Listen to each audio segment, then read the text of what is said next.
तो भाई अभी कर लेते हैं क्यूबिक पोलिनोमियल।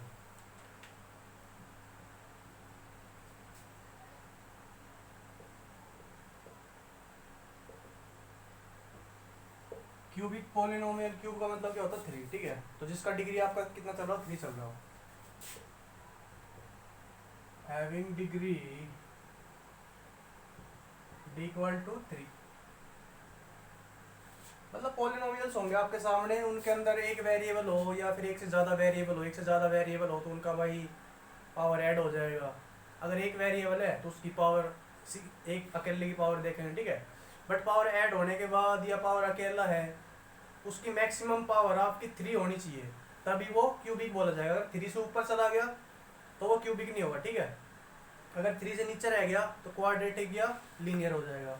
तो क्यूबिक होने के लिए डिग्री कितना होना चाहिए, 3। मतलब कि पूरे पोलिनोमियल के अंदर हाईएस्ट एक्सपोनेंट 3 होना चाहिए आपका।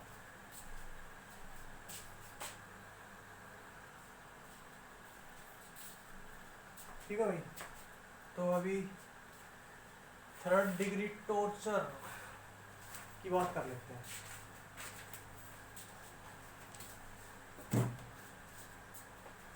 जैसे पोलिनोमियल लो, मैं 3 वेरिएबल के अंदर ले लूँ, एक्स वाई और Z, 2x y 3y z 4x z 7x y z। तो इस टर्म का पावर कितना हो जाएगा, दोनों का ऐड हो गया 2 हो जाएगा। इस टर्म का ओवरऑल पावर कितना हो जाएगा, इसका 1 इसका 1, दोनों मल्टीप्लाई चल रहे हैं, ऐड हो जाएंगे तो कितना हो गया, 2 हो गया। इसका पावर 1 और 1 दोनों मल्टीप्लाई में चल रहे हैं तो मल्टीप्लाई पावर क्या हो जाती है, ऐड हो जाती है। तो ओवरऑल पावर कितना हो गया इस पूरे टर्म का, 2 हो गया। ये तीनों मल्टीप्लाई में चल रहे हैं, ठीक है। मल्टीप्लाई के अंदर पावर ऐड हो जाती है, तो तीनों का पावर मिला कितना हो गया, 3 हो गया। तो ये क्या आपका हाईएस्ट एक्सपोनेंट, किसी भी टर्म का हाईएस्ट एक्सपोनेंट, ठीक है।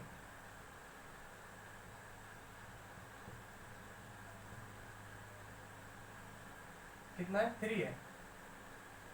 तो डिग्री कितना हो गया, इसी चीज को तो डिग्री बोलते हैं भाई, इसी चीज को तो भाई हाईएस्ट एक्सपोनेंट को जो डिग्री बोलते हैं। तो डिग्री कितना हो गया, 3 हो गया। तो क्या हो गया, क्यूबिक। छाप दो इसे, छापो छापो।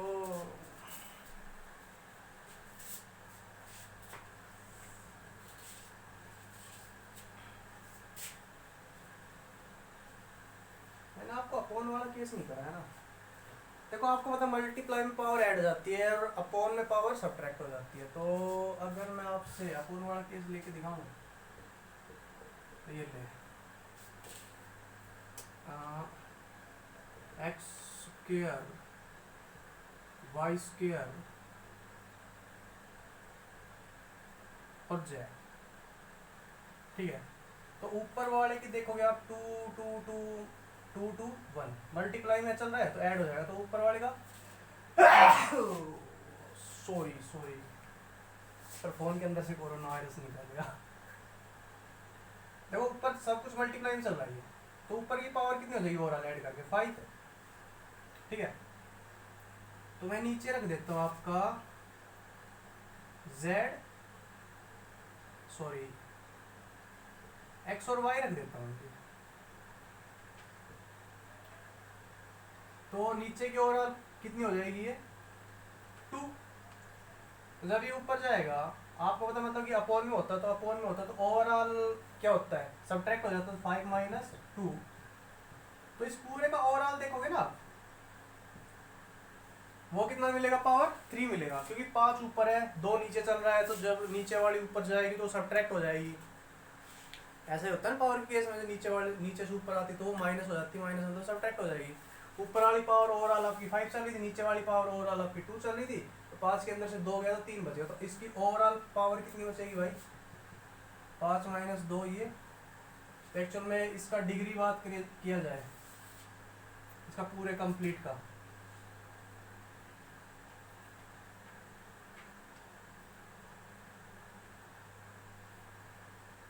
एक हो जाएगा, इसका डिग्री हो जाएगा, ठीक है। तो ये क्या आपसे पूछा जाए कि क्या ये क्यूबिक है, बिल्कुल yes it is cubic. Yes it is cubic polynomial. ठीक है, इसको नोट डाउन करेगा। हो गया, शाबाश, समझदार बच्चे वैसे।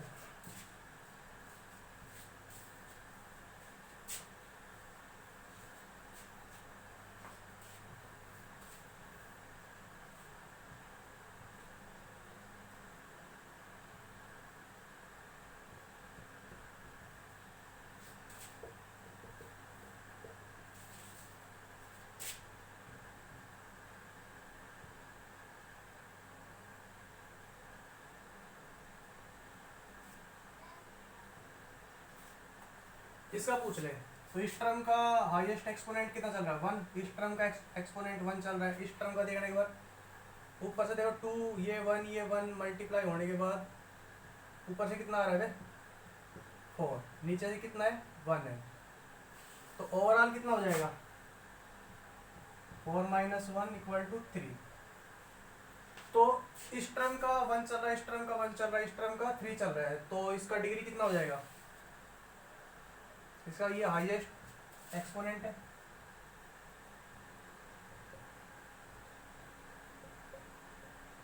तो डिग्री कितना हो जाएगा 3। तो कौन सा पॉलिनोमियल है, क्यूबिक।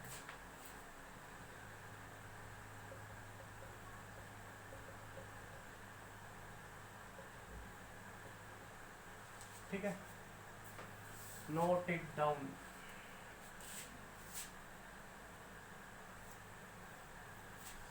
अब क्यूबिक पॉलिनोमियल की जर्नल फॉर्म का बात कर लेता हूँ मैं, जर्नल फॉर्म कैसे हो सकती है।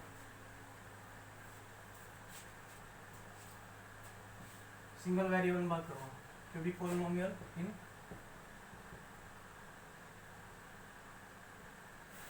सिंगल वेरिएबल, उसकी general form, general form. X का मान लिया मैंने, एक्स क्यूब, क्यूब के बाद देखो क्यूबिक क्यों आ, मतलब कि उसको क्यूबिक क्यों कह दिया गया, तो उसका जो वेरिएबल एक्स है उसका हाईएस्ट एक्सपोनेंट या पावर कितना चलेगा, 3 चलेगा। हाईएस्ट का मतलब सबसे ऊपर वाला जो उसका डिग्री है वो 3 होगा। तो इसका मतलब क्या है कि उसके अंदर अब 3 होगा, फिर उसके बाद 2 हो सकता है, फिर 1 हो सकता है, फिर 0 हो सकता है, 3 से ऊपर नहीं जा सकता क्योंकि उसने बोल दिया हाईएस्ट है। तो क्यूब बार आ गया आपके पास टर्म, तो नेक्स्ट टर्म आए तो क्या है, स्क्वायर वाली टर्म आ सकती है। उसके बाद भी एक और टर्म लिखना चाह रहे हो आप, तो फिर भाई एक्स वाली लिख दो, मतलब कि सिंगल एक्स वाली। ऐसा ही तो कर सकते हो आप, 4 वाली थोड़ी लगा दोगे आप, क्या थोड़ी दोगे एक्स 4 लिख दूंगा मैंने, कैसे लिख दोगे, उसका डिग्री 3 बनाना है, एक्स 4 लिखोगे डिग्री 4 हो जाएगा, वो क्यूबिक से बाहर हो गया। फिर वो एक ने कहा एक और टर्म लिखना चाहो तो क्या लिखोगे, आपके पास एक्स का टर्म आ लिया, एक्स स्क्वायर का आ लिया, एक्स क्यूब का आ लिया, तो एक्स की 0 बच गया, मतलब कि कांस्टेंट। अब 0 वाली टर्म इसको दिखाते नहीं है, तो मतलब ये क्या है, कांस्टेंट है।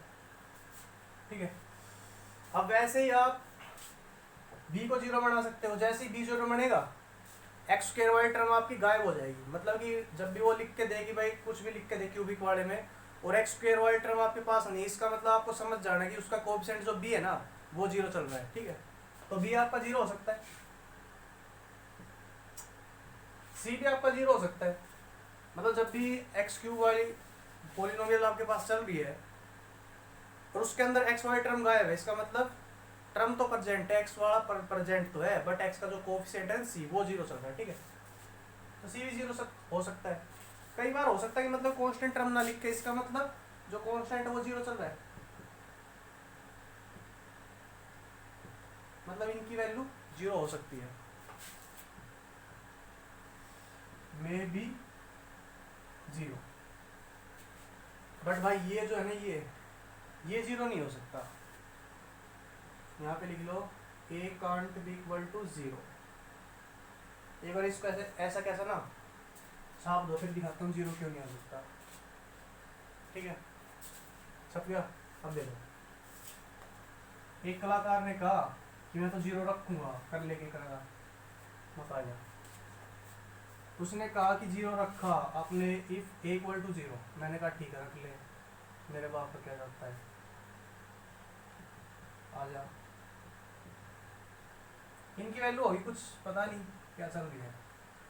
तो जैसे आपने जीरो रखा तो भाई ये जीरो से मल्टीप्लाई होने के बाद जीरो बना देगा, मतलब ये पूरी टर्म कितनी होगी, जीरो हो गई।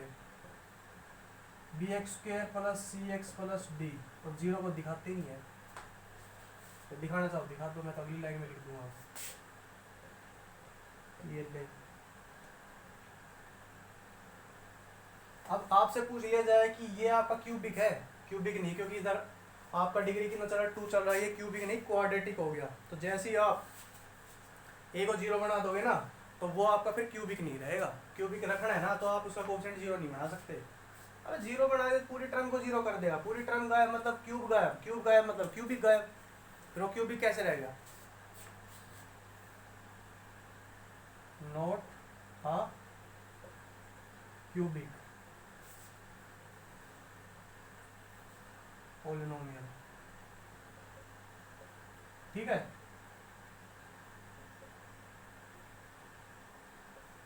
अब बात कर लेते हैं number of maximum term in cubic polynomial. तो आपको पता है कि मैक्सिमम टर्म क्यूबिक पॉलिनोमियल के अंदर आपकी 4 हो सकती है। क्यों? क्योंकि देखो उसके अंदर क्यूब वाली टर्म आ सकती है, स्क्वायर वाली टर्म आ सकती है, सिंगल मतलब पावर 1 वाली आ सकती है, कांस्टेंट वाली आ सकती है, ठीक है। तो इसको नोट डाउन करो, फिर दिखाता हूं। हो गया, चलो। तो एक कह रहा है कि यार 4 टर्म तो 10 लिख दी, ठीक है, एक 5वीं टर्म लिख लेता हूँ।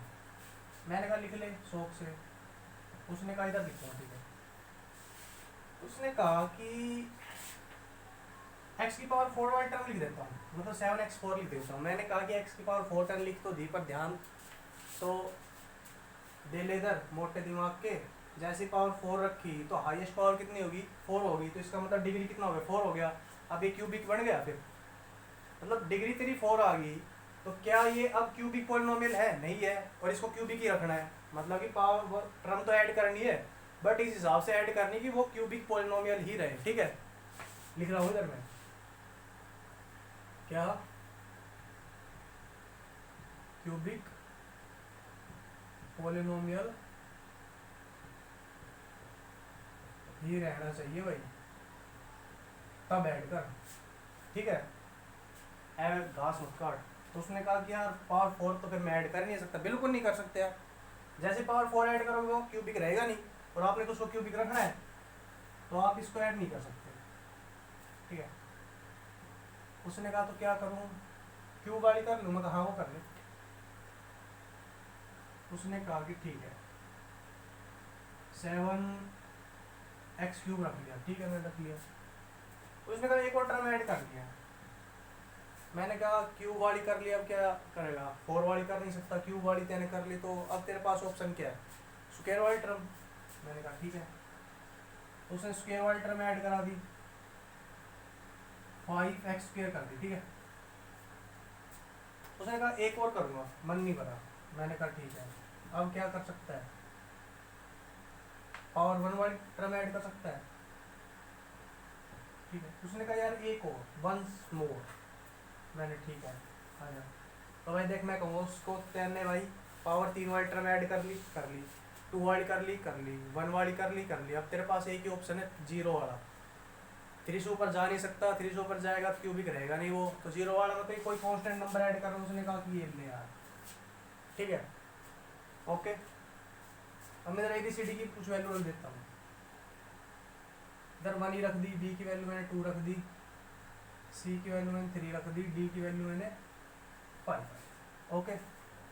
तो जब मैं इनको अब देखो, आपको पता है कि लाइक टर्म आपकी ऐड हो जाती है, तो जब लाइक टर्म को ऐड करने के बाद मेरे पास फाइनल आउटपुट देखने के बाद x³ के अंदर ऐड हो जाएगा, तो ये कितना हो जाएगा, x प्लस ये 7 + 1 8x³, स्क्वायर वाला स्क्वायर के अंदर ऐड, तो ये 5 ये रहा, 2 ये रहा, तो 7x², पावर 1 वाला 1 के अंदर ऐड, 2 और 3 5x, कॉन्स्टेंट नंबर कॉन्स्टेंट के अंदर ऐड 20। अब इधर देखना कितनी टर्म है, इधर टर्म कितनी है वे, इधर टर्म आपकी 4 चल रही, ठीक है। तो आप लिखोगे cubic polynomial have maximum of, या फिर मैक्सिमम बोलेगा एट मोस्ट बोलेगा, देख रहे हैं एनसीईआरटी का लिखा, मेरे ख्याल में तो एट मोस्ट लिखा, ठीक है, एट मोस्ट ऑफ 4 टर्म्स। देखो मैक्सिमम या एट मोस्ट 4 टर्म, इसका मतलब ज़्यादा से ज़्यादा 4 टर्म हो सकता है। इसका मतलब हिडन मीनिंग ये है कि 4 टर्म भी हो सकती है, तो उसके बाद 3 टर्म भी पॉसिबल हो सकती है, 2 टर्म भी हो सकती है, 1 टर्म भी हो सकती है, ठीक है। 1 टर्म होगी मतलब कि वो क्यूब वाला ही होगा, क्यूब वाले के अलावा दूसरा टर्म वो, मतलब कि अगर क्यूब वाली टर्म उसने हटा दी तो वो फिर बचेगा नहीं क्यूबिक, ठीक है। एग्जाम्पल से समझो कि मैंने क्या बोल दिया कि भाई मैक्सिमम 4 टर्म हो सकती है, तो इसका मतलब क्या है कि 4 हो सकती है, 3 हो सकती है, 2 हो सकती है और 1 हो सकती है। इसको नोट डाउन करो, फिर दिखाता हूँ जादू आपको। करो, नोट डाउन करो।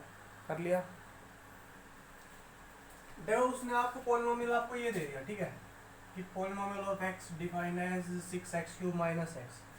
तो यहाँ से आप देख रहे हो कि आपने जो जनरल नोटेशन देखी थी, ये देखी थी,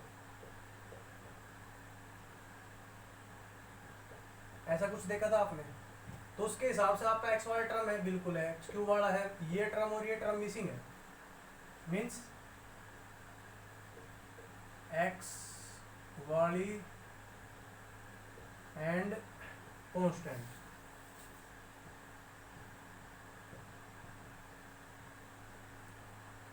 टर्म्स आर नॉट गिवन, मतलब उनको नहीं लिखा उसने। इसका मतलब क्या है? इट मीन्स जो एक्स वाई टर्म उसका कोएफिशिएंट मतलब कि b और कांस्टेंट टर्म मतलब कि d आपका 0 चला, इट मीन्स देयर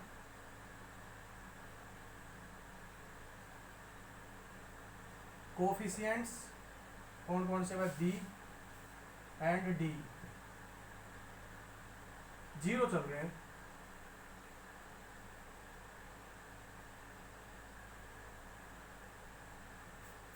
मतलब टर्म तो है, कैसे, मतलब आप इसको लिखना चाहते हैं ऐसे नहीं लिख सकते, 0 multiply x² minus x plus 0। अब ये चीज़ 0 है, ये चीज़ 0 है, तो एक्चुअल में ये प्रेजेंट तो थे x² और कांस्टेंट, ठीक है, बट इनका कोएफिशिएंट 0 चल रहा है। कोएफिशिएंट 0 चल रहा है, पूरी टर्म को 0 बना देगा, और जो चीज़ 0 हो जाती है उसको एज टर्म काउंट नहीं करते, नॉट काउंट एज टर्म्स, ठीक है। तो आपसे पूछा जाए कि भाई कि इस पॉलिनोमियल के अंदर टर्म कितना हो जाएगा, तो एक तो ये टर्म, इसको और इसको काउंट करोगे नहीं, तो आपका ये 2 टर्म, तो इसके अंदर भाई टर्म, नंबर ऑफ टर्म पूछा जाए आपसे, एंड नंबर ऑफ टर्म्स आप लिख लो इधर, कितनी हो जाएगी 2। क्यों? क्योंकि 0 का आप काउंट ही नहीं करते, एक तो ये वाली टर्म है, एक ये वाली टर्म है, ठीक है, और बाकी चीज़ नहीं गिवन है, मतलब b और d वाली टर्म गिवन नहीं है, इसका मतलब b और d की वैल्यू 0 चल रही है। तो इतना नोट डाउन करो आप।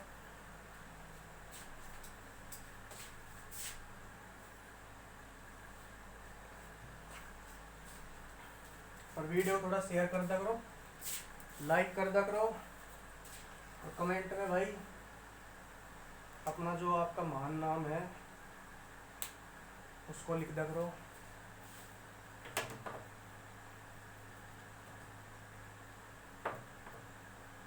ठीक है,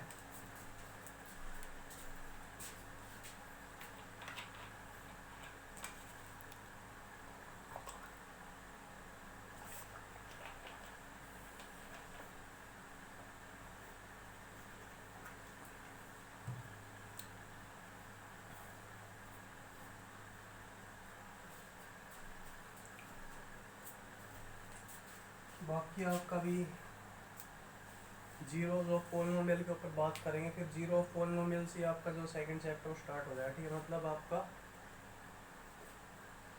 अगले वीडियो से आपका चैप्टर स्टार्ट हो जाएगा, सेकंड चैप्टर। देखो चैप्टर कराने के 2 तरीके थे, एक तो ऐसे जैसे मैं करा रहा हूँ, एक एक चीज़ को बिल्कुल आपको बेस बना के दे रहा हूँ, ठीक है, काफ़ी दिन हो गए, एक हफ्ता सारा तो मेरे को बेस बनाने में लग गई, इतने दिन का चैप्टर भी नहीं है। और एक तरीका ये था, मैं आता इधर एक्सरसाइज खोल के एक ही वीडियो के अंदर पूरी एक्सरसाइज फिनिश, तो 3-4 दिन में आपका चैप्टर लगा देता मैं। तो सारे तरीके आते हैं मेरे को, ठीक है। ऐसा नहीं कि हमको पता नहीं कि कौन कैसे क्या कराता है, मेरे को हर चीज़ का पता है कि मतलब कि चैप्टर को एक दिन के अंदर कैसे उड़ाना है, एक पीरियड के अंदर इवन कैसे उड़ाना चैप्टर को, ठीक है। तो चैप्टर को ऐसे उड़ाना नहीं है, फिर वो उड़ ही जाता है। तो ऐसे बेढंगे और बेतुके तरीके से हम करेंगे नहीं, बिल्कुल आराम से कराया जाएगा आपको एक एक चीज़ डिटेल में, ठीक है। तब अब आपको जैसे ही मैं पोलिनोमियल वाला सेकंड चैप्टर कराऊंगा तो आपको एक एक चीज़ का पता होगा कि हाँ यार ये चीज़ ऐसे होती है, ये चीज़ ऐसे होती है, ये चीज़ आई तो क्यों आई, इसका लॉजिक क्या है, ठीक है। आपको मतलब अलजेब्रा का एक्चुअल में अंदर से आपके अंदर फीलिंग होगी कि एक्चुअल में अलजेब्रा आपको लगे कि हाँ अलजेब्रा पढ़ रहे हैं। बट अगर मैं आपको बेस क्लियर नहीं कराता ना, तो आपका हाल पता क्या होता कि आप एक्सरसाइज और चैप्टर पूरा कर जाते हैं, आपका हाल ऐसा हो जाता है कि जैसे एक चमचमाती गाड़ी होती है ना, गाड़ी की बॉडी बिल्कुल ओके है, इंजन बिल्कुल खत्म, वो होता है आपके साथ। और आपको लाइफ में कभी भी अलजेब्रा समझ में नहीं आता, ठीक है। बट अगर आपने मेरे बेसिक वाले पार्ट को देख लिया है तो अलजेब्रा में आपको किसी का बाप नहीं रोक सकता अब, ठीक है। अब अलजेब्रा से आपको डरने की जरूरत नहीं है। तो इस वजह से भाई थोड़ा बेसिक में थोड़ा जाना पड़ा, इसका थोड़ा डिटेल में जाना पड़ा ताकि आपको अच्छे समझ में आए। बाकी कराने का तरीका सब आता है मेरे को, कैसे क्या कराते हैं, बेवकूफ़ कैसे बनाते हैं, और बेवकूफ़ मैं बनाता नहीं हूँ, ठीक है। तो वीडियो थोड़ा शेयर कर दो भाई, और अब अपना चैप्टर की तरफ निकल लो अब।